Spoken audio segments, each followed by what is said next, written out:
क्या आपने कभी सोचा है कि आपकी खुद की सोच ही आपकी सबसे बड़ी दुश्मन या सबसे शक्तिशाली दोस्त बन सकती है? क्या आपको कभी ऐसा लगा है कि आप बाहर से कुछ भी हासिल कर लें, लेकिन अगर अंदर से खुद को असफल मानते हैं, तो वो सब अधूरा है? साइको साइबरनेटिक्स एक ऐसी किताब है जो इसी सवाल का जवाब देती है। इस किताब के लेखक डॉक्टर मैक्सवेल माल्ट्स एक प्लास्टिक सर्जन थे जो हर दिन लोगों के चेहरे बदलते थे। लेकिन उन्होंने एक गहरी बात नोट की। जब किसी व्यक्ति का चेहरा बदलता था, तो कई बार उसकी सोच भी बदल जाती थी और वो ज्यादा कॉन्फिडेंट हो जाता था। लेकिन कई लोग ऐसे भी थे जिनका चेहरा तो बदल गया था, मगर उनकी अंदरूनी सोच, उनका आत्मसम्मान और खुद की जो छवि थी, वो वैसी ही नकारात्मक बनी रहती थी। वहीं से डॉक्टर मार्ट्स ने महसूस किया कि असली बदलाव बाहरी नहीं बल्कि आंतरिक होता है। साइको साइबरनेटिक्स हमें सिखाती है कि हर इंसान के भीतर एक मानसिक तस्वीर होती है, सेल्फ इमेज, जो ये तय करती है कि हम क्या सोचते हैं, कैसा महसूस करते हैं और क्या हासिल कर पाते हैं। अगर ये तस्वीर नेगेटिव है, तो चाहे हमारे पास कितनी भी प्रतिभा क्यों ना हो, हम खुद को बार बार असफल बनाएंगे। लेकिन अगर ये तस्वीर पॉजिटिव है, तो हम न सिर्फ आत्मविश्वासी बनेंगे, बल्कि अपने जीवन में असली सफलता को भी अनुभव करेंगे। ये किताब बताती है कि हमारा दिमाग एक गोल सीकिंग मैकेनिज्म की तरह काम करता है, एक ऐसी मिसाइल की तरह जो बार बार अपना रास्ता सुधारती है जब तक कि वो अपने लक्ष्य तक ना पहुंच जाए। अगर हम अपने दिमाग में सही लक्ष्यों की तस्वीरें डालते हैं और बार बार उन्हें विजुअलाइज करते हैं, तो हमारा दिमाग उसी दिशा में हमें ले जाने लगता है। इस किताब की 16 चैप्टर्स में डॉक्टर मार्ल्स हमें स्टेप बाय स्टेप ये सिखाते हैं कि कैसे हम अपने पुराने नेगेटिव बिलीफ सिस्टम्स को हटाकर नए और शक्तिशाली बिलीफ्स को अपना सकते हैं। इसमें विजुअलाइजेशन टेक्निक्स, रिलैक्सेशन मेथड्स और रोजमर्रा की लैंग्वेज को सुधारने के तरीके दिए गए हैं, ताकि हम खुद को फिर से प्रोग्राम कर सकें। किताब बार बार इस बात पर जोर देती है कि इंसान जो सोचता है वही बनता है, और अगर हम अपनी सोच को पॉजिटिव, सशक्त और रचनात्मक बना लें, तो हम किसी भी क्षेत्र में खुद को सफल बना सकते हैं।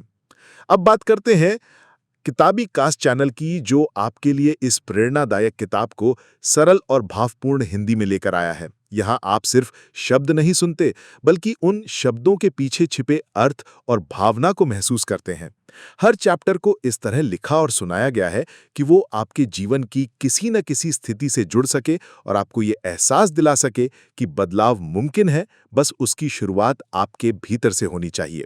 तो चलिए शुरू करते हैं इस मानसिक परिवर्तन की यात्रा, जहां हर शब्द, हर विचार और हर चैप्टर आपको खुद से जुड़ने में मदद करेगा और एक नई दिशा दिखाएगा, आपकी असली पहचान की दिशा। Chapter 1, the self image, your key to a better life. Doctor Maxwell Maltz कहते हैं कि हमारी जिंदगी का हर अनुभव, हर भावना और हर निर्णय एक चीज पर निर्भर करता है, हमारी सेल्फ इमेज पर। ये सेल्फ इमेज हमारे भीतर एक अदृश्य आईना है, जिससे हम खुद को देखते हैं और तय करते हैं कि हम क्या कर सकते हैं और क्या नहीं। अगर ये आईना धुंधला है या टूटा हुआ है, तो हम खुद को कमजोर, असमर्थ और बेकार समझते हैं। लेकिन अगर ये साफ और सशक्त है, तो हम खुद को काबिल, योग्य और आत्मविश्वासी महसूस करते हैं। डॉक्टर मॉल्ट्स ने अपने करियर के दौरान कई लोगों के चेहरे बदले, लेकिन उन्होंने देखा कि बाहरी बदलाव के बावजूद अगर किसी व्यक्ति की आंतरिक सेल्फ इमेज नेगेटिव बनी रही, तो वो खुद को वैसे ही देखता रहा जैसे पहले। उदाहरण के तौर पर, एक महिला थी जिसके चेहरे पर एक बड़ा निशान था। सर्जरी के बाद वो निशान पूरी तरह से गायब हो गया, लेकिन फिर भी वो खुद को बदसूरत ही मानती रही। दूसरी तरफ एक आदमी जिसने अपना चेहरा गंभीर एक्सीडेंट में खो दिया था, उसने अपनी हालत को स्वीकार किया और इतना आत्मविश्वास विकसित कर लिया कि वो दूसरों के लिए प्रेरणा बन गया। इस चैप्टर में बताया गया है कि सेल्फ इमेज कोई जन्मजात चीज नहीं होती। ये अनुभवों, मान्यताओं और बचपन में मिले संदेशों से बनती है। अगर किसी बच्चे को बार बार ये कहा जाए कि वो कुछ नहीं कर सकता, तो धीरे धीरे वो उसी सोच को सच मानने लगता है। लेकिन अच्छी बात यह है कि इस सेल्फ इमेज को बदला जा सकता है। हम अपने दिमाग को फिर से ट्रेन कर सकते हैं, नए अनुभवों के जरिए खुद की नई तस्वीर बना सकते हैं। डॉक्टर मॉल्स इस चैप्टर में एक साइकोलॉजिकल मैकेनिज्म की बात करते हैं, जैसे उन्होंने साइबरनेटिक सिस्टम कहा है। ये एक ऐसी प्रणाली है जैसे एक मिसाइल होती है, जो अपने लक्ष्य से भटकती तो है, लेकिन लगातार अपने रास्ते को सुधारती रहती है। ठीक वैसे ही हमारा दिमाग भी लगातार फीडबैक लेता है और उस फीडबैक के आधार पर खुद को सुधारता है। लेकिन अगर उसे गलत फीडबैक दिया जाए, जैसे कि मैं फेल हो जाऊंगा, मैं काबिल नहीं हूं, तो वो भी उसी दिशा में काम करने लगता है। इसीलिए इस चैप्टर का सबसे बड़ा संदेश ये है कि अगर आप अपनी जिंदगी में कोई भी बदलाव लाना चाहते हैं, तो सबसे पहले अपनी सेल्फ इमेज को बदलिए। खुद को उस इंसान की तरह देखना शुरू कीजिए जो आप बनना चाहते हैं। खुद को सफल, आत्मविश्वासी और खुशहाल महसूस कीजिए। बार बार उस तस्वीर को अपने मन में दोहराइए।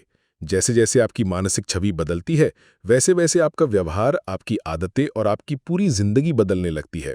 यही है इस पहले चैप्टर की ताकत। ये हमें ये समझाता है कि हमारी सीमाएं बाहर नहीं, बल्कि हमारे भीतर होती हैं, और उन्हें हम खुद बदल सकते हैं अगर हम अपनी सोच की दिशा बदल दें। Chapter 2, discovering success mechanism. Doctor Maxwell Maltz इस चैप्टर में हमारे भीतर छिपे उस अद्भुत सिस्टम को उजागर करते हैं जिसे वो सक्सेस मैकेनिज्म कहते हैं। उनका मानना है कि हर इंसान के अंदर एक ऐसा साइबरनेटिक सिस्टम होता है जो बिल्कुल एक गाइडेड मिसाइल की तरह काम करता है।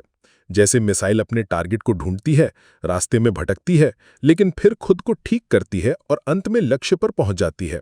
ठीक वैसे ही हमारा दिमाग भी हमें लक्ष्य तक पहुंचाने की ताकत रखता है। लेकिन फर्क सिर्फ इतना है कि उस मिसाइल को सही टारगेट दिया गया होता है, और हमारा दिमाग भी तभी काम करता है जब हम उसे सही टारगेट यानी स्पष्ट लक्ष्य दें। डॉक्टर मॉल्ट समझाते हैं कि सक्सेस मैकेनिज्म को एक्टिवेट करने के लिए हमें दो चीजें चाहिए। पहली, स्पष्ट लक्ष्य, और दूसरी, उस लक्ष्य को हासिल करने की ईमानदार कल्पना। जब हम अपने माइंड में बार बार उस लक्ष्य की छवि बनाते हैं, उसे महसूस करते हैं, तो हमारा अचेतन मन उस दिशा में काम करना शुरू कर देता है। हमारा ब्रेन उस इमेज को सच मान लेता है और फिर उसे पूरा करने के लिए रास्ते खोजता है, नए आइडिया देता है, मौके दिखाता है और हमारी क्षमताओं को जगाता है। यहाँ एक दिलचस्प बात यह है कि हमारा दिमाग असल और कल्पना के बीच फर्क नहीं कर पाता। उदाहरण के लिए, अगर आप किसी डरावने अनुभव को याद करें या उसकी कल्पना करें, तो आपका शरीर वैसा ही रिएक्ट करेगा जैसे वो अभी सच में हो रहा हो। दिल तेज धड़कने लगेगा, पसीना आ सकता है, सांसें तेज हो सकती हैं। इसी सिद्धांत को सक्सेस के लिए भी इस्तेमाल किया जा सकता है। अगर आप खुद को सफल होते हुए बार बार देखें, अपने लक्ष्य को प्राप्त करते हुए महसूस करें, तो आपका दिमाग उस दिशा में काम करने लगेगा। इस चैप्टर में डॉक्टर मॉल्ट्स एक और महत्वपूर्ण बात बताते हैं। सक्सेस मैकेनिज्म तब सबसे अच्छे तरीके से काम करता है जब हम उसे बाधा नहीं डालते, जब हम उस पर भरोसा करते हैं। इसका मतलब है कि हमें ज़रूरत से ज़्यादा चिंता नहीं करनी चाहिए, खुद पर शक नहीं करना चाहिए और हर समय अपने दिमाग को कंट्रोल करने की कोशिश नहीं करनी चाहिए। हमें अपने सिस्टम पर भरोसा करना सीखना होगा। ठीक वैसे ही जैसे कोई तीरंदाज तीर छोड़ने के बाद हवा की दिशा या दूरी की ज़्यादा परवाह नहीं करता, बल्कि अपने अभ्यास और लक्ष्य पर भरोसा करता है। डॉक्टर मॉल्ट्स हमें यह भी बताते हैं कि इस मैकेनिज्म को हम कैसे खराब कर देते हैं। जब हम बार बार असफलता के बारे में सोचते हैं, खुद को दोषी मानते हैं, बार बार अपनी गलतियों को दोहराते हैं, तो हमारा दिमाग उसी असफलता की तरफ काम करने लगता है। इसलिए ज़रूरी है कि हम पॉजिटिव इमेज, सक्सेसफुल फीलिंग्स और खुद पर भरोसे की भावना अपने अंदर भरें। हमें यह समझना होगा कि हमारा माइंड एक सर्विस मैकेनिज्म की तरह है। उसे सिर्फ कमांड चाहिए, दिशा चाहिए। अगर हम उसे डर, संदेह और नकारात्मक सोच की कमांड देंगे, तो वो वैसे ही दिशा में आगे बढ़ेगा। लेकिन अगर हम उसे स्पष्ट लक्ष्य, सकारात्मक कल्पना और आत्मविश्वास की कमांड देंगे, तो वो हमारी मदद करेगा, रास्ते खोलेगा और हमें हमारी मंजिल तक पहुंचाएगा। ये चैप्टर हमें याद दिलाता है कि हर इंसान के अंदर एक सफलता की प्राकृतिक प्रणाली मौजूद होती है। फर्क सिर्फ इतना है कि कोई उसे पहचान लेता है और एक्टिवेट कर देता है, और कोई उसे कभी जान ही नहीं पाता। इसलिए अगर आप चाहते हैं कि आपकी जिंदगी में बदलाव आए, तो अपने भीतर के इस सक्सेस मैकेनिज्म को जानिए, समझिए और उसे सक्रिय कीजिए। सफलता कोई जादू नहीं है, ये एक सिस्टम है जो आपके अंदर है, हर वक्त तैयार है, बस आपको उसे सही दिशा देनी है। Chapter 3, imagination, the first key to your success mechanism. Doctor Maxwell Maltz इस अध्याय में कहते हैं कि हमारी कल्पना यानी इमेजिनेशन ही वो पहला टूल है जिससे हम अपने सक्सेस मैकेनिज्म को जागरूक करते हैं। हम चाहे जैसे भी हों, आत्मविश्वासी या डरपोक, सफल या असफल, खुश या दुखी, ये सब इस बात पर निर्भर करता है कि हम अपने मन में खुद की कैसी तस्वीर बनाते हैं। हमारी कल्पना में गहरी शक्ति होती है, इतनी गहरी कि वो हमारे पूरे जीवन की दिशा तय कर सकती है। डॉक्टर मॉल्ट्स बताते हैं कि जब हम खुद को किसी स्थिति में कल्पना करते हैं, चाहे वो हकीकत हो या नहीं, हमारा दिमाग उस इमेजिनेशन को सच मानकर वैसा ही रिएक्ट करता है। उदाहरण के लिए, अगर आप ये सोचते हैं कि आप किसी मंच पर भाषण दे रहे हैं और सब आपकी बातों से प्रभावित हो रहे हैं, तो आपका दिमाग उस सिचुएशन को एक रियल एक्सपीरियंस की तरह लेता है। इससे आत्मविश्वास की भावना जन्म लेती है। वहीं अगर आप खुद को बार बार फेल होते हुए, लोगों के सामने शर्मिंदा होते हुए या हारा हुआ महसूस करते हुए सोचते हैं, तो आपका दिमाग उसी दिशा में आपकी आदतों और व्यवहार को ढाल देता है। इस चैप्टर में डॉक्टर माल्ट्स एक बेहद ज़रूरी बात समझाते हैं। हम वही बनते हैं जो हम अपने बारे में सोचते हैं, लेकिन उससे भी ज़्यादा हम वही बनते हैं जो हम अपने बारे में कल्पना करते हैं। यानी अगर कोई बच्चा बार बार अपने आप को बेकार समझता है, डरता है, खुद को कमज़ोर देखता है, तो वो अपने दिमाग को उस छवि में ढाल देता है। लेकिन अगर वो बच्चा कल्पना करे कि वो बहादुर है, समझदार है और स्मार्ट है, तो उसका दिमाग उसके अनुसार व्यवहार बदलना शुरू कर देता है। डॉक्टर माल्ट्स अपने मरीजों का उदाहरण देते हैं जो भले ही शारीरिक रूप से बदल गए थे, लेकिन अगर उनकी इमेजिनेशन वैसी ही रही जैसी पहले थी, जैसे कि मैं बदसूरत हूं या लोग मुझे पसंद नहीं करते, तो उनका व्यवहार भी नहीं बदला। यानी केवल सर्जरी या बाहरी बदलाव से कुछ नहीं होता जब तक इमेजिनेशन नहीं बदली जाती। इस चैप्टर में एक अहम अभ्यास बताया गया है, the theatre of the mind. इसमें आप अपनी आंखें बंद करके एक कल्पनात्मक थिएटर में खुद को किसी ऐसी स्थिति में देखते हैं जहां आप सफल हो रहे हैं, मुस्कुरा रहे हैं, कॉन्फिडेंट हैं। आप पूरे दृश्य को रंगों, आवाज़ों, भावनाओं के साथ दोहराते हैं। जितना ज़्यादा आप इसे महसूस करेंगे, उतना ही तेज़ आपके दिमाग में ये छवि गहराई से बैठती जाएगी और यही छवि आपकी नई सेल्फ इमेज बन जाती है। डॉक्टर माल्ट्स ये भी समझाते हैं कि केवल पॉजिटिव थिंकिंग काफ़ी नहीं है जब तक उसके पीछे मजबूत इमेजिनेशन ना हो।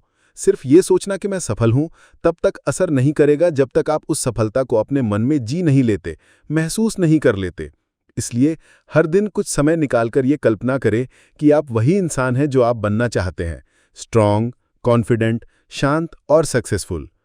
आपके जीवन में जो भी सीमाएं हैं वो ज़्यादातर आपकी कल्पना की बनाई हुई हैं। अगर आप उन्हें तोड़ना चाहते हैं तो सबसे पहले अपनी इमेजिनेशन को बदलिए, उसे बड़ा बनाइए, पॉजिटिव बनाइए और स्पष्ट बनाइए। आप जिस बदलाव को अपनी बाहरी दुनिया में देखना चाहते हैं, पहले उसे अपने अंदर महसूस कीजिए, तभी आपका सक्सेस मैकेनिज्म पूरी ताकत से काम करेगा और वही सच आपके जीवन में भी उतरने लगेगा। यही इस चैप्टर का मूल संदेश है। इमेजिनेशन आपके दिमाग का स्टार्टिंग पॉइंट है और वहीं से आपकी असली जीत की शुरुआत होती है। Chapter 4, dehumanising yourself through false beliefs. इस चैप्टर में डॉक्टर मैक्सवेल माल्ट्स बताते हैं कि हम में से ज़्यादातर लोग अपनी सबसे बड़ी दुश्मनी खुद से ही करते हैं, वो भी बिना जाने, बिना समझे। हम अपने बारे में ऐसी गलत मान्यताएं बना लेते हैं जो धीरे धीरे हमें अंदर से खोखला कर देती हैं। ये फॉल्स बिलीव्स यानी झूठी मान्यताएं हमारी आत्म छवि को इतना कमज़ोर बना देती हैं कि हम खुद को एक अधूरा इंसान मानने लगते हैं और फिर वही अधूरापन हमारी सोच, हमारी भावनाओं और हमारे फैसलों में दिखने लगता है। डॉक्टर माल्ट्स कहते हैं कि बचपन में मिली नकारात्मक बातें, बार बार की गई आलोचना, असफलताओं से उपजी हीन भावना या समाज की तुलना की आदतें हमारी असली पहचान को धुंधला कर देती हैं। हम खुद को वैसे देखने लगते हैं जैसा किसी और ने हमें बना दिया, ना कि जैसे हम सच में हैं। उदाहरण के लिए, अगर किसी बच्चे को बार बार कहा जाए कि तू तो कुछ नहीं कर सकता, तू तो बेवकूफ़ है, तो वो बच्चा धीरे धीरे उस झूठ को सच मानने लगता है। वो खुद को वैसे ही देखने लगता है और फिर उसके व्यवहार, निर्णय और सपनों में वही सीमाएं उतर आती हैं। ये चैप्टर हमें समझाता है कि हम जैसे सोचते हैं वैसे ही बन जाते हैं, लेकिन अगर हमारी सोच ही झूठ पर आधारित हो तो हम एक झूठी ही जिंदगी जीने लगते हैं। हम अपनी पूरी क्षमता को इस्तेमाल नहीं कर पाते क्योंकि हमने अपने दिमाग को पहले ही कह दिया होता है, मैं इसके लायक नहीं हूँ, मेरे बस की बात नहीं है, या मैं कभी बदल नहीं सकता।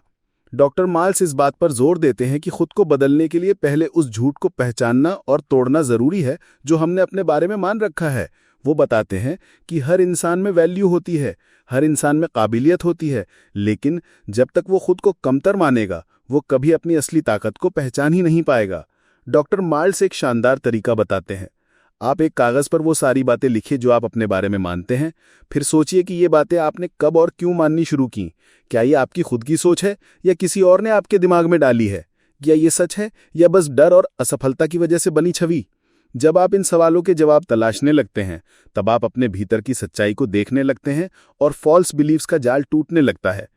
इसके साथ ही वो हमें ये भी बताते हैं कि सिर्फ पुराने विश्वासों को तोड़ना ही काफ़ी नहीं है, हमें उनके स्थान पर नई, सशक्त और सच्ची मान्यताएं रखनी होंगी। हमें खुद को ये याद दिलाना होगा कि मैं उतना ही अच्छा हूं जितना कोई और, मुझ में काबिलियत है, मेरे पास सीखने, बदलने और बढ़ने की पूरी क्षमता है। ये बातें पहले बनावटी लग सकती हैं, लेकिन जैसे जैसे हम इन्हें रोज महसूस करते हैं, दोहराते हैं, हमारा दिमाग उन्हें स्वीकार करने लगता है। इस चैप्टर का सबसे गहरा संदेश यही है कि जब तक आप अपने भीतर की झूठी छवि को पहचान कर उसे बदलते नहीं, तब तक आप अपनी सच्ची ताकत को छू ही नहीं सकते। इसलिए खुद से ये सवाल पूछिए कि क्या मैं वो इंसान हूं जो मैं सच में हूं, या फिर मैं वो बना हूं जैसा मुझे लोगों ने बना दिया है। ये सवाल ही बदलाव की शुरुआत है। आपका दिमाग एक ताकतवर मैकेनिज्म है, लेकिन वो उन्हीं निर्देशों पर चलता है जो आप उसे देते हैं। अगर आप झूठे निर्देश देते हैं, जैसे कि मैं बेकार हूं, मुझसे नहीं होगा, तो वो आपको वैसी ही जिंदगी देगा। लेकिन अगर आप उसे सच्चाई, आत्मस्वीकृति और विश्वास से भरेंगे, तो वही दिमाग आपको आपकी असली मंजिल तक ले जाएगा। इस चैप्टर में डॉक्टर माल्ट्स हमें यही सिखाते हैं कि खुद को डीह्यूमनाइज करना बंद करो और खुद को उस इंसान की नज़र से देखो जो आप वास्तव में हो, एक संपूर्ण, काबिल और गहराई से शक्तिशाली इंसान। Chapter 5 how to utilise the power of cybernetic mechanism. इस अध्याय में डॉक्टर मैक्सवेल मॉल्ट्स हमारे दिमाग की एक बेहद शक्तिशाली विशेषता के बारे में विस्तार से बात करते हैं, हमारे भीतर मौजूद साइबरनेटिक मैकेनिज्म। ये मैकेनिज्म एक तरह से हमारे दिमाग का ऑटोमेटिक गोल सीकिंग सिस्टम है, जो हर उस लक्ष्य की दिशा में हमें ले जाने की कोशिश करता है जिसे हम स्पष्ट रूप से अपने भीतर देख और महसूस कर लेते हैं। लेकिन ज़रूरी बात यह है कि ये सिस्टम सही या गलत में फ़र्क नहीं करता, ये सिर्फ उस इमेज पर काम करता है जो हम इसे बार बार दिखाते हैं, उस दिशा में काम करता है जिसकी हम इसे बार बार प्रैक्टिस कराते हैं। इसीलिए डॉक्टर माल्ट्स कहते हैं कि अगर आपने अपने दिमाग को ये इमेज दे रखी है कि आप असफल हैं, डरे हुए हैं, हारे हुए हैं, तो ये साइबरनेटिक मैकेनिज्म उस इमेज को सच करने के लिए काम करेगा। लेकिन अगर आप अपने भीतर खुद को एक कॉन्फिडेंट, सफल और शांत व्यक्ति के रूप में देखते हैं, तो वही मैकेनिज्म उसी दिशा में आपको ले जाने लगेगा। ये मैकेनिज्म बिल्कुल वैसा है जैसे मिसाइल सिस्टम। आप टारगेट सेट कर देते हैं और फिर वो सिस्टम रास्ते की गलती सुधारते हुए भी उस लक्ष्य तक पहुंच जाता है। यानी आप जब कोई गोल सेट करते हैं और उसके लिए छोटे छोटे एक्शन लेते हैं, तो चाहे आप गलतियां करें या रास्ते से थोड़ा भटकें, ये सिस्टम आपको बार बार सही दिशा में लाने की कोशिश करता है। शर्त बस इतनी है कि गोल क्लियर होना चाहिए और इमेज स्ट्रांग होनी चाहिए। डॉक्टर माल्ट्स इस बात को गहराई से समझाते हैं कि जब हम कोई लक्ष्य बनाते हैं, तो उस लक्ष्य को बार बार अपनी इमेजिनेशन में देखना चाहिए जैसे कि वो पहले से ही सच हो चुका हो। इस प्रक्रिया को वे सर्वो मैकेनिज्म से जोड़ते हैं, जिसमें जैसे ही हम कोई टारगेट फिक्स करते हैं, हमारा दिमाग उसके आसपास सारी जानकारी, फैसले और एक्शन को ऑटोमेटिकली उस गोल के अनुसार ढालने लगता है। ये चैप्टर हमें ये भी सिखाता है कि हमें फेलियर को एक पॉजिटिव सिग्नल की तरह देखना चाहिए, जैसे कोई गाइडेंस सिस्टम जो हमें बताता है कि हमें थोड़ी दिशा सुधारने की ज़रूरत है। कई लोग एक बार की असफलता से हार मान लेते हैं, लेकिन डॉक्टर माल्ट्स कहते हैं कि हमारी साइबरनेटिक प्रणाली तो हर गलती से सीखकर अगली बार और बेहतर कोशिश करती है। इसलिए गलती से डरने की जगह हमें उसे सीखते हुए फिर से लक्ष्य की ओर बढ़ना चाहिए। वो ये भी बताते हैं कि हर बार जब हम कोई सही एक्शन लेते हैं, कोई अच्छी इमेज बनाते हैं, तो हम अपने ब्रेन को ट्रेन कर रहे होते हैं। जैसे म्यूजिक सीखते वक्त उंगलियां खुद ब खुद सही जगह पर चलने लगती हैं, वैसे ही अगर हम अपने दिमाग को सफलता की इमेज बार बार देंगे, तो एक समय ऐसा आएगा कि जब हमें सोचने की भी ज़रूरत नहीं होगी, हमारा दिमाग खुद ब खुद सही दिशा में काम करेगा। इस अध्याय का एक और महत्वपूर्ण हिस्सा ये है कि हमारा ये मैकेनिज्म प्रेजेंट मोमेंट में काम करता है। इसका मतलब ये है कि जब आप अपने गोल को अब की स्थिति में इमेजिन करते हैं, जैसे कि वो इस वक्त सच हो रहा है, तभी ये मैकेनिज्म सबसे बेहतर काम करता है। इसलिए सिर्फ ये मत सोचिए कि मैं एक दिन सफल होऊंगा, बल्कि सोचिए मैं अभी सफल हूं, मैं इस वक्त कॉन्फिडेंट हूं। ये चैप्टर एक बहुत ही शक्तिशाली विचार के साथ समाप्त होता है। अगर आप अपने लक्ष्य के प्रति क्लियर हैं, अपने दिमाग को बार बार उस लक्ष्य की इमेज दिखा रहे हैं और रास्ते की गलतियों को सीखने का मौका मानते हैं, तो आपकी आंतरिक साइबरनेटिक प्रणाली आपको अंततः उस लक्ष्य तक जरूर पहुंचाएगी। बस जरूरत है फोकस, प्रैक्टिस और खुद पर विश्वास की।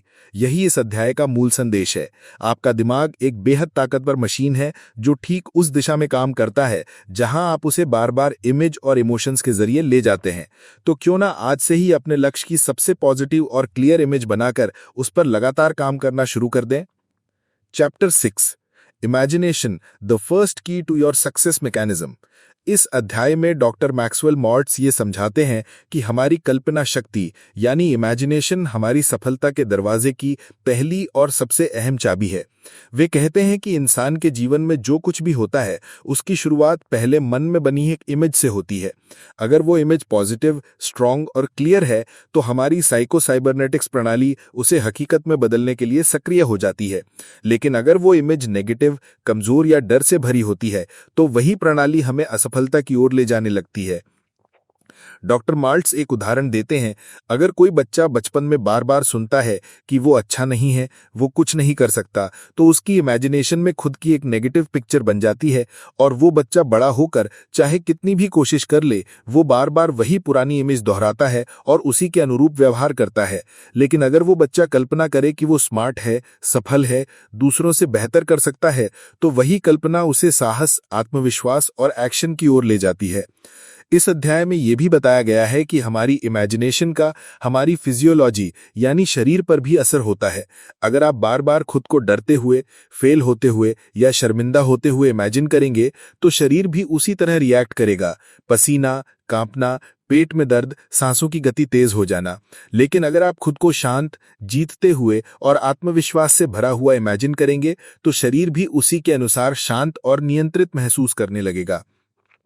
डॉक्टर माल्स हमें ये सिखाते हैं कि हमारी कल्पना सिर्फ एक खेल नहीं है, बल्कि ये हमारे सबकॉन्शियस माइंड के लिए एक कमांड होती है।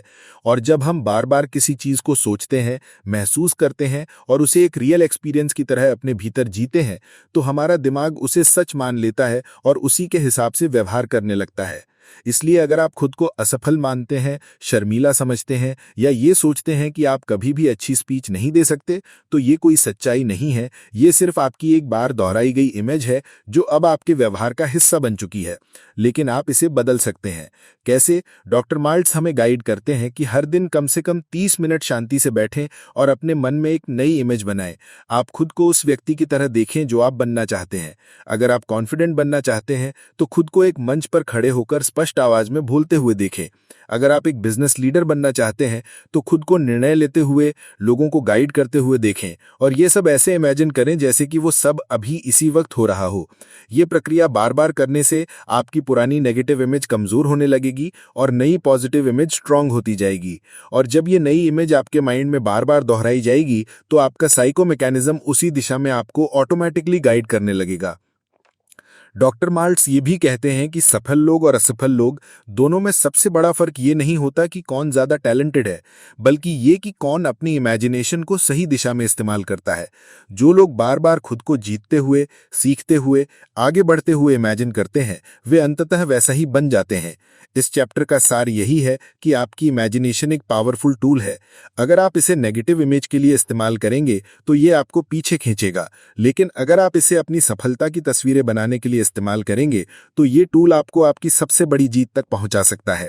इसलिए आज से ही अपने भीतर की उस स्क्रीन पर सिर्फ वही इमेज बनाएं जो आपको उस इंसान की तरफ ले जाए जो आप सच में बनना चाहते हैं।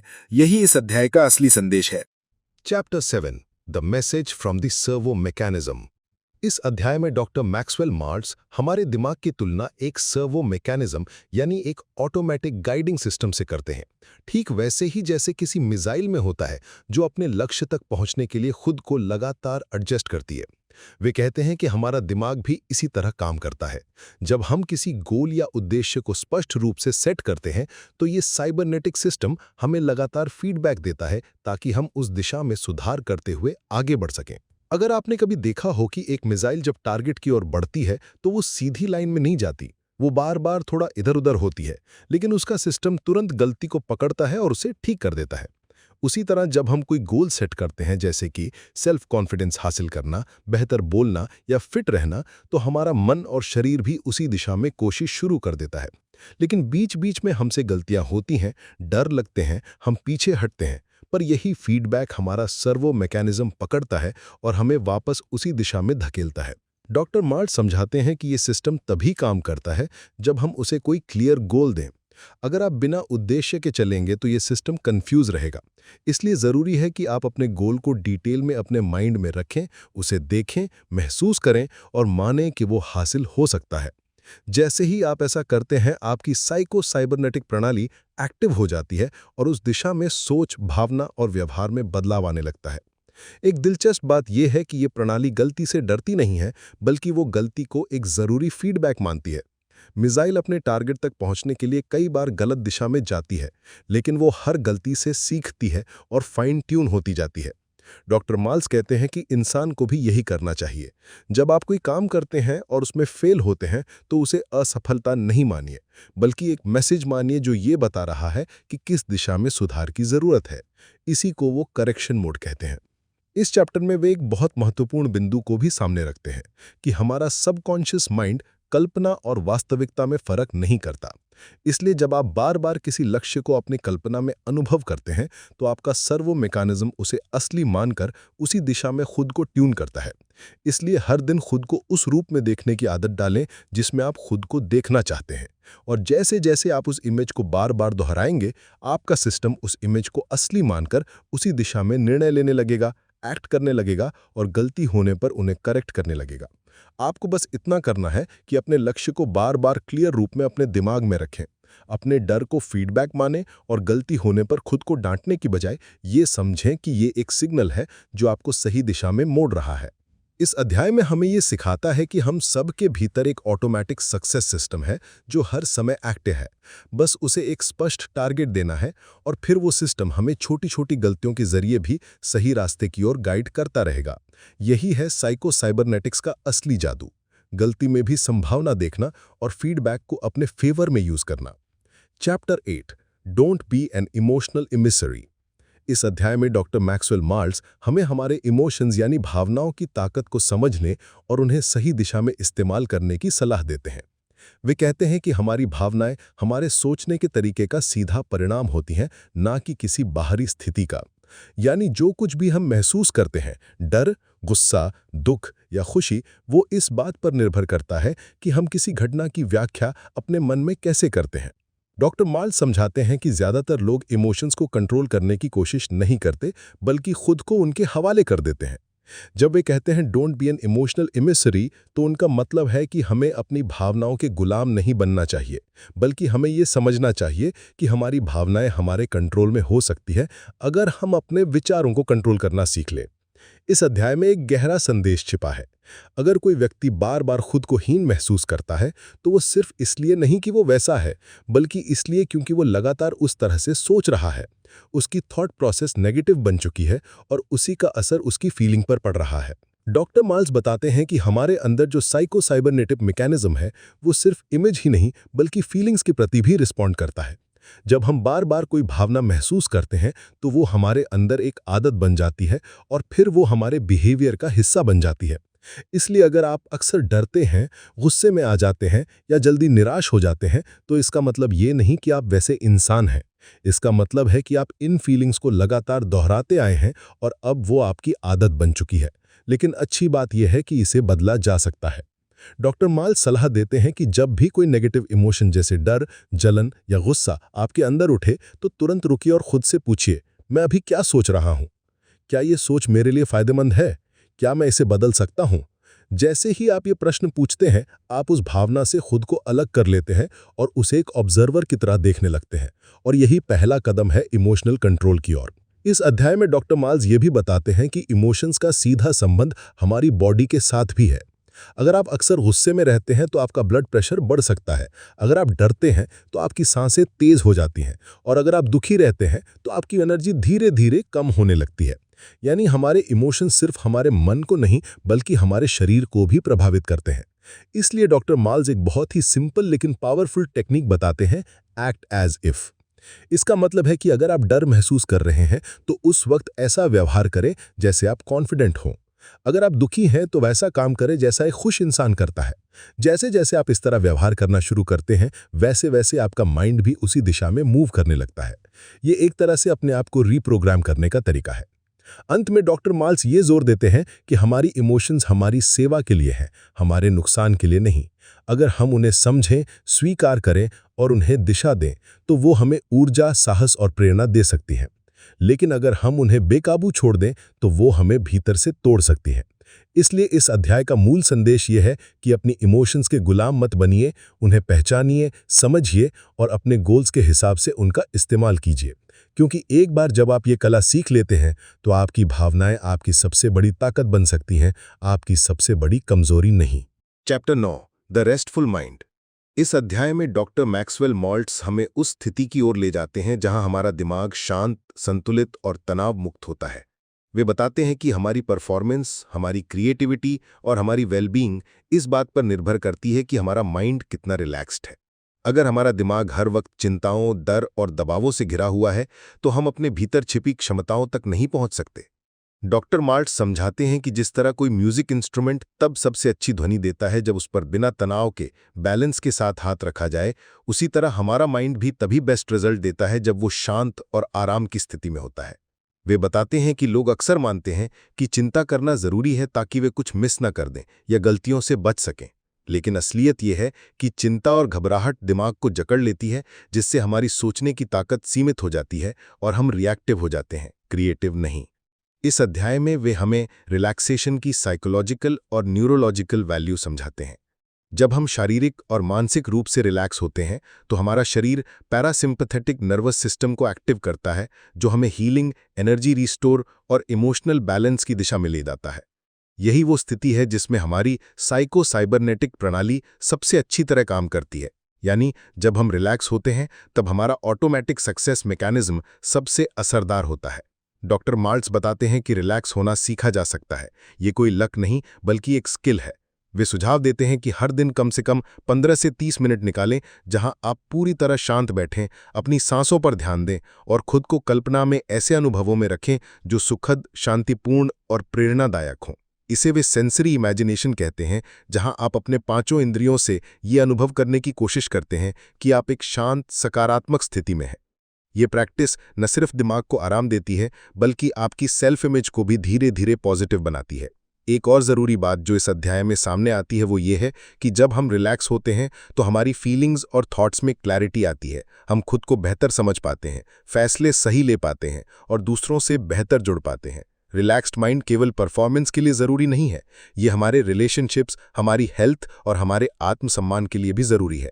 डॉक्टर मार्ट्स ये भी बताते हैं कि रिलैक्सेशन का मतलब ये नहीं कि आप कुछ करें ही नहीं या आलसी हो जाएं, बल्कि इसका मतलब है कि जो भी करें उससे शांत मन, केंद्रित ध्यान और पॉजिटिव एनर्जी के साथ करें। जब माइंड टेंशन से मुक्त होता है तो उसका फोकस गहरा हो जाता है और वो बड़ी से बड़ी चुनौती का समाधान भी सहजता से खोज सकता है। इस अध्याय का सार यही है कि हमें अपनी लाइफ में रिलैक्सेशन को कोई एक्स्ट्रा लग्जरी नहीं बल्कि एक ज़रूरत की तरह अपनाना चाहिए। रोजाना का रिलैक्सेशन, चाहे वो डीप ब्रीदिंग हो, इमेजिनेशन हो या शांत वॉक, हमारे दिमाग को उस रेस्टफुल स्टेट में लाता है जहां हम खुद से फिर से जुड़ते हैं, जहां डर और चिंता गायब हो जाते हैं और जहां हमारा असली क्रिएटिव पावर जागता है। डॉक्टर मार्ट्स हमें ये याद दिलाते हैं कि एक शांत दिमाग ही वो जमीन है जहां आत्मविश्वास, आत्मसम्मान और सफलता की फसल उगती है। इसलिए अगली बार जब आप किसी चीज को लेकर तनाव में हो तो खुद से कहिए, मुझे अभी रिलैक्स होना है ताकि मेरा सर्वो मैकेनिज्म अपना काम कर सके। यही है मानसिक शांति का रहस्य। चैप्टर 10 डिस्टर्बिंग थॉट्स को कैसे हैंडल करें। इस अध्याय में डॉक्टर मैक्सवेल मार्ट्स एक ऐसे मुद्दे पर रोशनी डालते हैं जो हर इंसान के जीवन में बार बार आता है, नेगेटिव और डिस्टर्बिंग थॉट्स। वो कहते हैं कि चाहे हम कितनी भी कोशिश कर लें, हमारे मन में अनचाहे, परेशान करने वाले विचार आते ही रहते हैं। लेकिन सवाल ये नहीं है कि वे विचार आते हैं या नहीं, असली सवाल ये है कि हम उन विचारों के साथ क्या करते हैं। डॉक्टर मार्ट्स बताते हैं कि हमारा माइंड एक तरह की मशीन की तरह होता है जो लगातार थॉट्स जनरेट करता रहता है। इनमें से कई विचार पुराने अनुभवों, डर, शर्म या फेलियर से जुड़े होते हैं। कभी कभी ये विचार इतने ज़्यादा शक्तिशाली लगते हैं कि हमारा मूड, एनर्जी और कॉन्फिडेंस पूरी तरह डाउन हो जाता है। लेकिन डॉक्टर मार्ट्स ये स्पष्ट करते हैं कि इन विचारों की ताकत हमारे रिएक्शन में छिपी है, ना कि खुद विचार में। अगर हम इन विचारों को सच मान लें, बार बार उन पर ध्यान दें, तो वे हमें कंट्रोल करने लगते हैं। लेकिन अगर हम उन्हें सिर्फ एक मेहमान की तरह देखें जो आया है और जाएगा भी, तो वे हमें छू भी नहीं सकते। इस अध्याय में वे हमें एक बेहद महत्वपूर्ण टेक्निक सिखाते हैं जिसे वे कैंसल टेक्निक कहते हैं। जब भी कोई नेगेटिव थॉट दिमाग में आए, जैसे तू तो कभी सफल नहीं हो सकता, लोग तुझे रिजेक्ट कर देंगे, तू बेकार है, तो तुरंत अपने दिमाग में जोर से कहो कैंसिल। इससे आप उस विचार को पहचानते हो, उससे एक्सेप्ट किए बिना रद्द कर देते हो और फिर खुद को पॉजिटिव दिशा में शिफ्ट कर पाते हो। डॉक्टर माल्ट्स बताते हैं कि जैसे ही हम किसी नेगेटिव थॉट को पकड़ते हैं, हमें तुरंत उसके विपरीत विचार को सोचने की आदत डालनी चाहिए। अगर दिमाग कहे मैं ये नहीं कर सकता, तो आप कहिए मैं ये कर सकता हूं, मैंने पहले भी कई बार किया है। अगर दिमाग कहे मेरे अंदर कुछ खास नहीं है, तो कहिए मेरे अंदर यूनिक काबिलियत है जो किसी और में नहीं है। ये अभ्यास आसान नहीं होता, लेकिन बार बार करते रहने से हमारा माइंड नई आदतें बनाना शुरू कर देता है। इसके अलावा वे इस बात पर भी जोर देती हैं कि बार बार के थॉट पैटर्न ही हमारी सेल्फ इमेज को बनाते हैं। अगर हम हर दिन डिस्टर्बिंग, डरावने और रिजेक्टिंग थॉट्स में डूबे रहते हैं, तो हमारी सेल्फ इमेज कमजोर हो जाती है। लेकिन अगर हम सजग होकर अपने माइंड को गाइड करें, तो हम अपने थॉट्स के मास्टर बन सकते हैं। डॉक्टर माल्ट्स एक और जरूरी बात बताते हैं कि थॉट्स को दबाना नहीं है, बल्कि उन्हें देखने और बदलने की कला सीखनी है। क्योंकि अगर आप उन्हें दबाओगे तो वे और ज्यादा जोर से वापस आएंगे, लेकिन अगर आप उन्हें शांत मन से देखो, समझो और फिर सोचो कि क्या ये विचार मेरी मदद कर रहा है या नुकसान पहुंचा रहा है, तो आप उन्हें सही दिशा में मोड़ सकते हो। इस अध्याय का सार यही है कि हमें अपने विचारों के गुलाम नहीं है, बल्कि उनके गाइड बन सकते हैं। हमें यह समझना होगा कि हर थॉट सच्चाई नहीं होता, वो बस एक संभावित व्याख्या होती है और हमें तय करना होता है कि हम किस व्याख्या को चुनते हैं। डॉक्टर माल्ट्स हमें सिखाते हैं कि जैसे कोई रेडियो पर चैनल बदलता है, वैसे ही हम अपने माइंड का चैनल भी बदल सकते हैं। और अंत में वे हमें याद दिलाते हैं कि जब भी कोई डिस्टर्बिंग थॉट आए, घबराने के बजाय मुस्कुराइए और कहिए ये बस एक पुराना पैटर्न है और अब मैं इसे बदल रहा हूं। यही है मानसिक स्वतंत्रता की पहली सीढ़ी।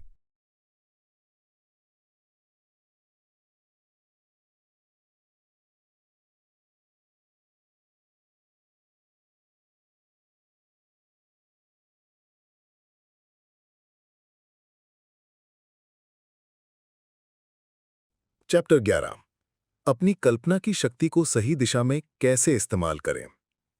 इस अध्याय में डॉक्टर मैक्सवेल माल्ट्स हमें एक गहरी लेकिन बेहद व्यवहारिक सच्चाई से परिचित कराते हैं, हमारी इमेजिनेशन यानी कल्पना की ताकत। वे कहते हैं कि इंसान का माइंड हकीकत और कल्पना के बीच फर्क नहीं कर पाता। अगर आप किसी डरावने अनुभव को याद करें, तो आपकी बॉडी वैसे ही रिएक्ट करेगी जैसे वो उस सिचुएशन में कर रही थी। हार्ट बीट तेज हो जाएगी, पसीना आ सकता है, घबराहट महसूस होगी। अब सोचिए, अगर नकारात्मक कल्पनाएं हमें डरा सकती हैं, तो पॉजिटिव और सशक्त कल्पनाएं हमें कितना ऊपर उठा सकती हैं। डॉक्टर मार्ल्स कहते हैं कि हमारा ब्रेन एक सर्वो मैकेनिज्म है, यानी एक ऐसा टारगेट ढूंढने वाला सिस्टम जो हमारी कल्पना के अनुसार दिशा लेता है। जब आप अपने बारे में ये कल्पना करते हैं कि आप कॉन्फिडेंट हैं, शांत हैं, सक्सेसफुल हैं, तो ब्रेन उस कल्पना को सच करने के लिए अपने रिसोर्सेज एक्टिवेट कर देता है।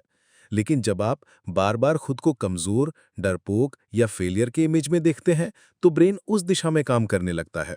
इसलिए ये जरूरी है कि हम अपनी कल्पना की दिशा को सजग होकर चुनें।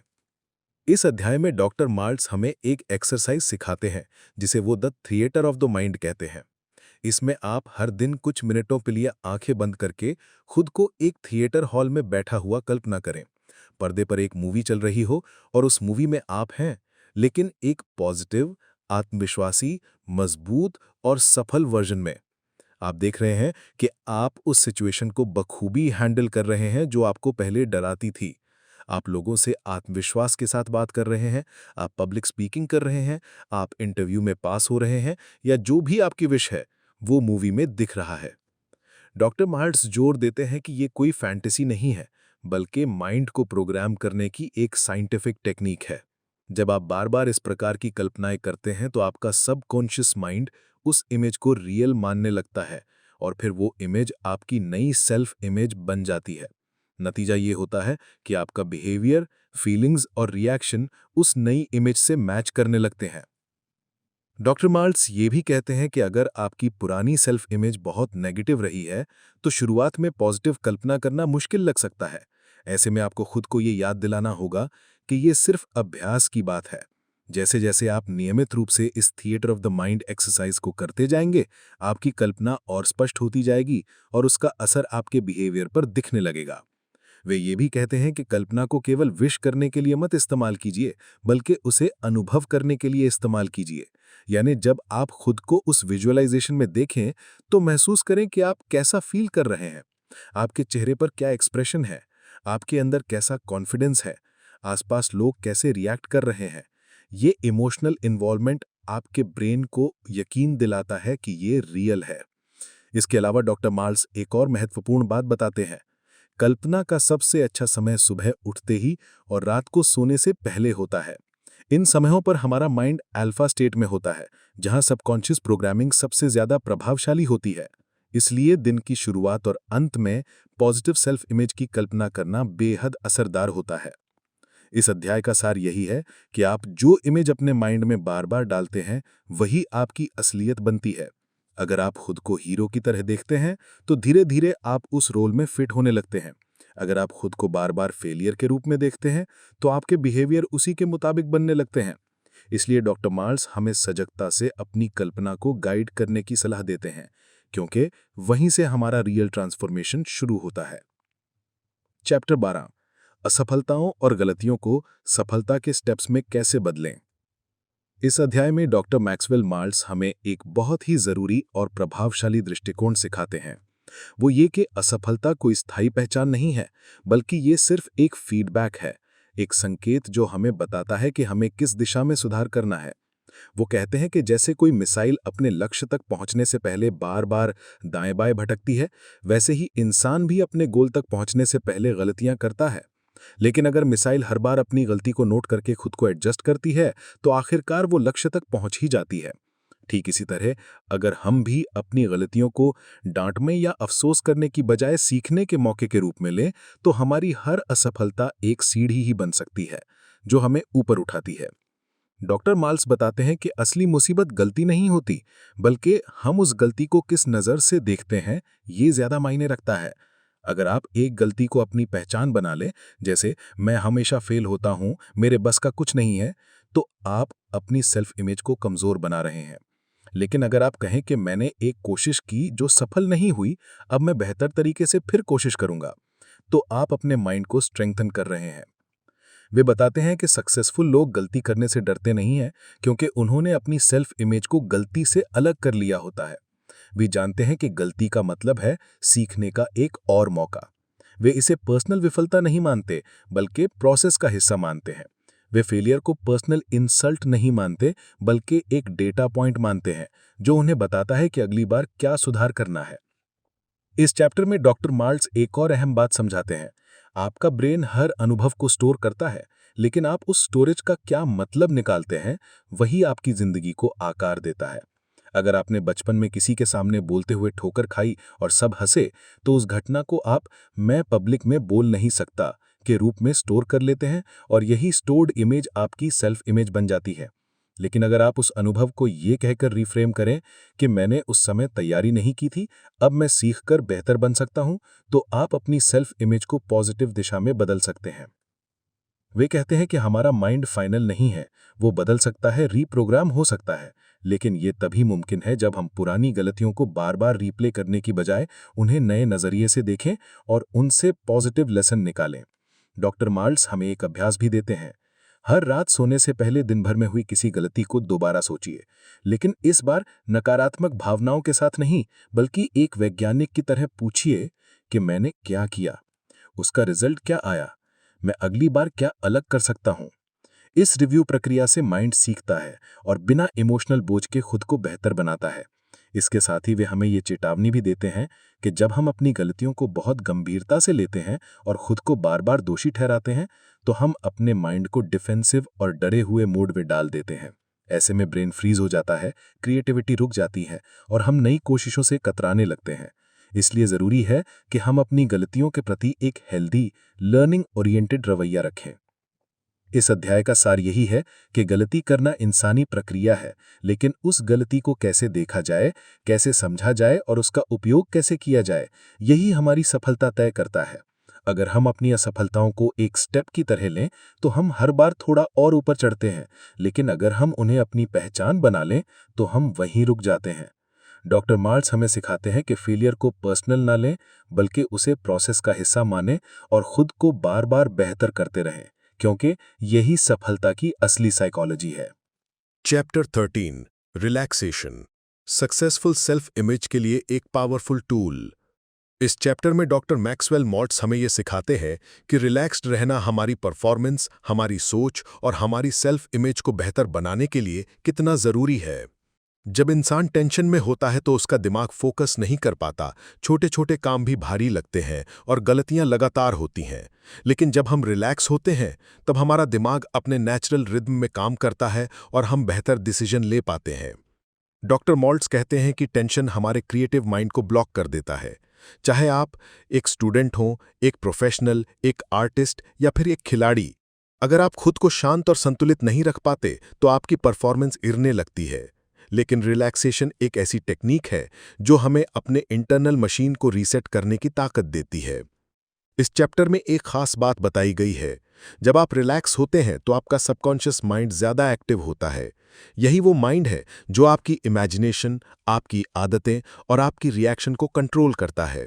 इसीलिए जब आप रोज़ाना थोड़ी देर खुद को शांत करने की प्रैक्टिस करते हैं, जैसे गहरी सांस लेना, आंखें बंद करके कुछ अच्छा सोचते हुए बैठना या किसी पॉजिटिव इमेज को बार बार देखना, तो आप अपनी सेल्फ इमेज को रीप्रोग्राम कर सकते हैं। डॉक्टर मॉल्ट्स ये भी बताते हैं कि रिलैक्सेशन सिर्फ फिजिकल नहीं बल्कि मेंटल होता है। आपको अपने दिमाग से वो बेकार की फिक्रें, डर और खुद पर शक करने वाली सोच को हटाना होगा, क्योंकि जब माइंड रिलैक्स होता है तभी वो खुद को एक्सप्रेस कर पाता है। वो कहते हैं कि जैसे एक म्यूजिशियन का बेस्ट परफॉर्मेंस तब निकलता है जब वो अपने इंस्ट्रूमेंट के साथ एक लय में होता है, वैसे ही इंसान भी अपने ब्रेन और बॉडी को रिलैक्स करके अपने अंदर छिपी पॉसिबिलिटीज को बाहर ला सकता है। अंत में डॉक्टर मॉल्ट्स हमें ये सुझाव देते हैं कि हर दिन कम से कम 10 से 15 मिनट का टाइम रिलैक्सेशन के लिए निकालें। ये वक्त कोई वेस्टेड टाइम नहीं है, बल्कि ये आपकी मेंटल क्लैरिटी और पर्सनल ग्रोथ का इन्वेस्टमेंट है। अगर आप रोजाना खुद को शांत और स्थिर करना सीख लेते हैं तो आप न सिर्फ ज्यादा आत्मविश्वासी बनते हैं बल्कि अपने हर टारगेट की ओर तेजी से बढ़ते हैं। चैप्टर 14, योर न्यू लाइफ किसी भी मोमेंट से शुरू हो सकती है। इस चैप्टर में डॉक्टर मैक्सवेल मॉल्ट्स एक बेहद प्रेरणादायक बात बताते हैं कि बदलाव का कोई तय समय नहीं होता। हम जब चाहें तब अपनी जिंदगी की दिशा बदल सकते हैं, चाहे हमारा अतीत कैसा भी रहा हो। बहुत से लोग ये सोचते हैं कि अब बहुत देर हो गई है, अब मैं नहीं बदल सकता, मेरे हालात ऐसे नहीं हैं, लेकिन ये सोच ही उन्हें जकड़े रहती है। डॉक्टर मॉल्ट्स हमें याद दिलाते हैं कि नया जीवन किसी भी पल से शुरू किया जा सकता है, सिर्फ एक फैसला लेकर। एक इंसान अपनी पूरी जिंदगी दूसरों की सोच, नकारात्मक अनुभवों और डर के आधार पर जीता है, लेकिन जैसे ही वो अपनी सेल्फ इमेज बदलने का फैसला करता है, उसकी पूरी दुनिया बदलने लगती है। डॉक्टर मॉल्ट्स बताते हैं कि जिंदगी एक रंगमंच की तरह है और हम सब इसमें एक्टर हैं। अगर हमें अपनी भूमिका बदलनी है तो सबसे पहले हमें उस भूमिका की इमेज अपने मन में बनानी होगी और यहीं से हमारी नई जिंदगी की शुरुआत होती है। वो कहते हैं कि हमारा माइंड गुजरे हुए कल और आने वाले कल में उलझा रहता है, लेकिन असल शक्ति अभी में है। हम जिस मोमेंट में खुद को पूरी तरह एक्सेप्ट करते हैं और ये तय करते हैं कि अब से हम खुद को बेहतर बनाएंगे, उसी पल से परिवर्तन शुरू हो जाता है। नई जिंदगी की शुरुआत बाहरी बदलावों से नहीं बल्कि उस अंदरूनी निर्णय से होती है जो हम अपने बारे में लेते हैं। इस चैप्टर में एक खास बात यह भी कही गई है कि हमें खुद को माफ करना सीखना होगा। बहुत से लोग अपने पुराने फैसलों, गलतियों या व्यवहारों को लेकर खुद को बार बार दोषी महसूस करते हैं, लेकिन जब तक हम अपने पुराने वर्जन को माफ नहीं करते तब तक हम नए वर्जन में ट्रांजिशन नहीं कर पाते। सेल्फ इमेज को अपडेट करना तब तक मुश्किल रहेगा जब तक हम अपने अतीत को ढोते रहेंगे। इसीलिए डॉक्टर मॉल्ट्स कहते हैं कि खुद को स्वीकारो, माफ करो और आगे बढ़ो। इस चैप्टर का सार यही है कि जिंदगी में किसी भी मोड़ से नई शुरुआत की जा सकती है। आपके विचार ही आपकी नई दुनिया की नींव रखते हैं। अगर आप खुद को सफल, आत्मविश्वासी और शांत व्यक्ति के रूप में देखना शुरू कर दें तो धीरे धीरे आपकी आदतें, रिएक्शन और परिस्थितियां भी उसी दिशा में बदलने लगेंगी। ये प्रक्रिया आसान नहीं है, लेकिन ये पूरी तरह संभव है अगर आप आज, अभी, इस मोमेंट से अपनी नई लाइफ की शुरुआत करना तय कर लें। चैप्टर 15, द रिस्पॉन्सिबल पर्सन, अपने जीवन की जिम्मेदारी लेना। इस चैप्टर में डॉक्टर मैक्सवेल मॉल्ट्स हमें एक बहुत गहरी बात सिखाते हैं कि जब तक हम अपने जीवन की पूरी जिम्मेदारी खुद नहीं लेते, तब तक हम अपनी सेल्फ इमेज को स्थायी रूप से नहीं बदल सकते। बहुत से लोग अपनी परिस्थितियों, बचपन के अनुभवों, समाज या फिर किस्मत को दोष देते रहते हैं, लेकिन डॉक्टर माल्स कहते हैं कि असली बदलाव तब आता है जब इंसान कहता है मेरी जिंदगी मेरी जिम्मेदारी है। इसका मतलब ये नहीं कि सब कुछ हमारे कंट्रोल में है, बल्कि इसका अर्थ ये है कि जो भी हमारे साथ हो रहा है, हम उस पर कैसे रिएक्ट करते हैं, वो पूरी तरह हमारे कंट्रोल में है। इस चैप्टर में एक उदाहरण के जरिए समझाया गया है कि दो लोग एक जैसे ही मुश्किल हालात से गुजरे, लेकिन एक ने हालात को खुद पर हावी होने दिया, जबकि दूसरे ने वही हालात एक अवसर की तरह देखे और खुद को बेहतर बना लिया। फर्क बस जिम्मेदारी लेने के दृष्टिकोण का था। डॉक्टर माल्स बताते हैं कि जब हम खुद को विक्टिम समझते हैं तो हमारी सेल्फ इमेज कमजोर हो जाती है, हम खुद को लाचार मानने लगते हैं और फिर किसी भी बड़े लक्ष्य के लिए खुद को सक्षम महसूस नहीं करते। लेकिन जब हम जिम्मेदारी लेते हैं तो हमारी सेल्फ इमेज सशक्त होने लगती है। हमें लगता है कि हम हालात को बदल सकते हैं, हम खुद को बदल सकते हैं। एक बहुत ज़रूरी बात यह भी कही गई है कि जिम्मेदारी लेने का मतलब खुद को दोष देना नहीं है।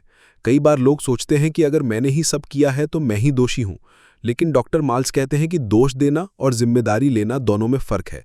दोष देने से इंसान अंदर से टूटता है, लेकिन जिम्मेदारी लेने से वो मजबूत बनता है। जिम्मेदारी लेने का मतलब होता है कि हम स्वीकार करते हैं कि हम ही अपने विचारों, भावनाओं और फैसलों के मालिक हैं। अगर कोई व्यक्ति बार बार कहता है कि मेरे पास चॉइस नहीं थी, मेरे हालात ख़राब थे, तो वो अनजाने में अपनी सेल्फ इमेज को कमज़ोर करता है। लेकिन जो इंसान कहता है कि हाँ, ये मुश्किल था लेकिन मैंने अपना रास्ता चुना, उसकी सेल्फ इमेज ताकतवर बनती है।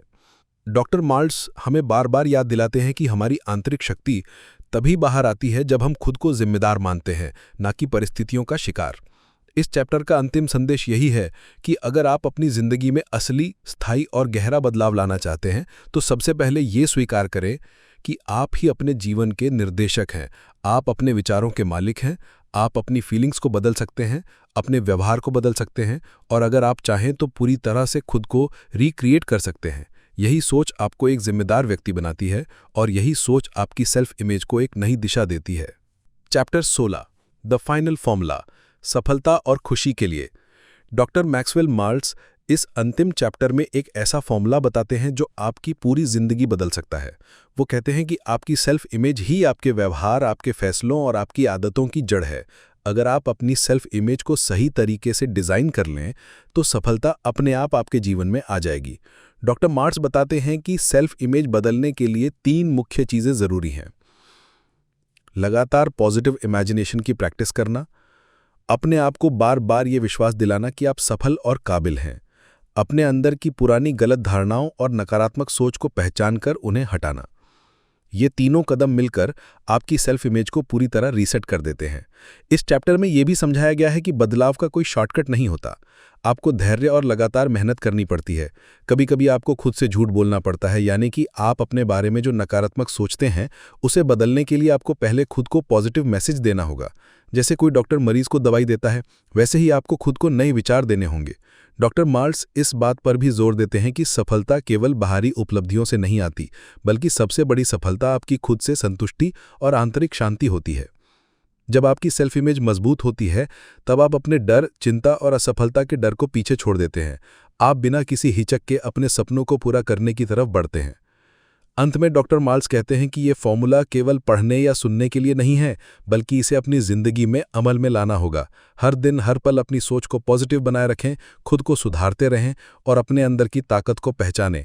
यही आपकी नई जिंदगी की शुरुआत है जो आपके सपनों को हकीकत में बदल सकती है। आपने इस ऑडियो बुक को सुनना पसंद किया। ये किताब साइको साइबरनेटिक्स ने हमारी सोच और आत्मछवि को बदलने का एक अनमोल रास्ता दिखाया है। डॉक्टर मैक्सवेल माल्ट्स ने जो ज्ञान और तकनीकें साझा की हैं वे सिर्फ किताब के पन्नों तक सीमित नहीं हैं, बल्कि इन्हें अपने जीवन में उतार कर हम अपनी पूरी जिंदगी को नया रूप दे सकते हैं। इस ऑडियो बुक के माध्यम से हमने जाना कि कैसे हमारी सेल्फ इमेज हमारे व्यवहार, हमारी आदतों और हमारी सफलता को प्रभावित करती है। हमने सीखा कि कैसे अपने अंदर के नकारात्मक विचारों को पहचान कर उन्हें बदलना संभव है और कैसे हम अपनी सोच को पॉजिटिव दिशा दे सकते हैं। अगर आप अपनी जिंदगी में असली बदलाव चाहते हैं तो ये किताब आपके लिए एक मार्गदर्शक साबित होगी। ये आपको याद दिलाती है कि आपकी असली ताकत आपके अंदर ही है, बस उसे पहचानने और जागृत करने की ज़रूरत है। अब आपकी बारी है। अपने दिमाग को प्रशिक्षित करें, अपनी सेल्फ इमेज को बेहतर बनाएं और अपने सपनों को सच करने के लिए कदम बढ़ाएं। मैं आभारी हूं कि आपने इस ऑडियो बुक के साथ अपना समय बिताया। अगर आपको ये ऑडियो बुक पसंद आई हो तो इसे ज़रूर शेयर करें ताकि और लोग भी इसका लाभ उठा सकें। हमारे साथ जुड़ने के लिए धन्यवाद। किताबी कास्ट के चैनल पर हम ऐसे ही प्रेरणादायक किताबों के सारांश और ऑडियो बुक लेकर आते रहेंगे, तो जुड़े रहिए और सीखते रहिए। आपके सवाल और सुझाव हमेशा स्वागत है। फिर मिलेंगे एक नई किताब और नई कहानी के साथ। तब तक खुश रहें, सीखते रहें और आगे बढ़ते रहें।